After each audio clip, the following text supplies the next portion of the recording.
লাইফে সবচেয়ে ইম্পর্ট্যান্ট হচ্ছে ছোট ছোট স্টেপ।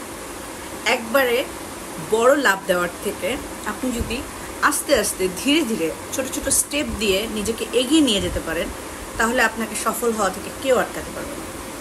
কারণ আমরা ভুল করি ওই জায়গাটাতে, সঠিক সময়ের জন্য অপেক্ষা করি। সঠিক সময় বলেও কোনো কথা নেই, সঠিক সময়টা এখনই, এই মুহূর্তে। আপনি যদি লাইফে সব কিছু পেতে চান একবারে, তা কখনোই সম্ভব না।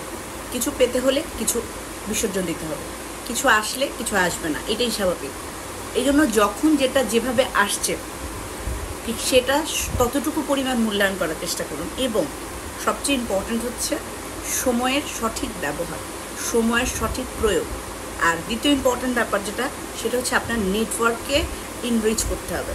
এই গ্লোবালাইজেশনের যুগে শুধু দেশে বসে থেকে দেশের ইনকাম দিয়ে চলতে পারাটা কিন্তু খুব কঠিন। অনলাইন ইনকাম শুরু করুন, নতুন কাজ শিখুন, ফ্রিল্যান্সিং শিখুন, বিভিন্ন প্রোডাক্ট বাইরে থেকে এনে বাংলাদেশের বিভিন্ন মার্কেটে সেল করুন। ডে বাই ডে কিন্তু আমাদের বিজনেস এবং আর্নিং সেক্টরটা এনলার্জ হচ্ছে। যেমন প্রোডাক্টের দাম বাড়ছে, মূল্যস্ফীতি হচ্ছে, সব কিছু বৃদ্ধি পাচ্ছে। ঠিক সেরকমই আপনার ইনকাম করার জন্য নিত্য নতুন সোর্স কিন্তু তৈরি হচ্ছে। বি হান্টিং অ্যাবাউট দ্যাট, জানার চেষ্টা করুন যে আপনার আশেপাশে কি ঘটছে, আপনার পরিচিত মানুষগুলা কে কিভাবে টাকা আর্ন করতেছে, কে কিভাবে চলতেছে, এই জিনিসগুলো জানার চেষ্টা করুন। বি প্রোডাক্টিভ, বি কনস্ট্রাকটিভ এবং প্রোকাস্টিনেশন থেকে নিজেকে সরিয়ে নিয়ে আসুন।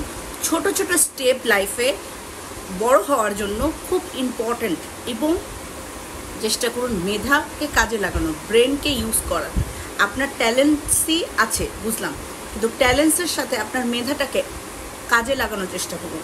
সার্টিফিকেটগত বিদ্যা যার যতটুকু থাকার আছে, হয়তো আপনি ইন্টারমিডিয়েট পাস, হয়তো আপনি আন্ডার ম্যাট্রিক, হয়তো ক্লাস 8 পাস, অথবা আপনি হয়তো মাস্টার্স পাস, সর্বোচ্চ গ্র্যাজুয়েট বা PhD holder, that doesn't mean you are become successful. Success হতে গেলে ধীরে ধীরে ছোট ছোট স্টেপ নিতে হবে।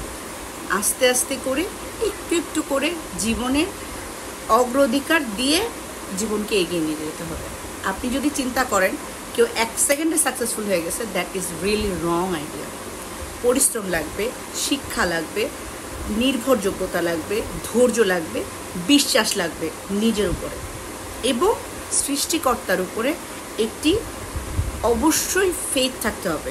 আপনার কাজ যদি আপনি সেইভাবে মূল্যায়নযোগ্য করে করতে না পারেন, তাহলে আপনার কাজের মূল্য অন্য কেউ দেবে না। প্রথমে আপনাকেই আপনার কাজের মূল্য দিতে হবে। আপনার নিজের কাজের প্রতি একটা ডিটারমিনেশন থাকতে হবে। সঠিক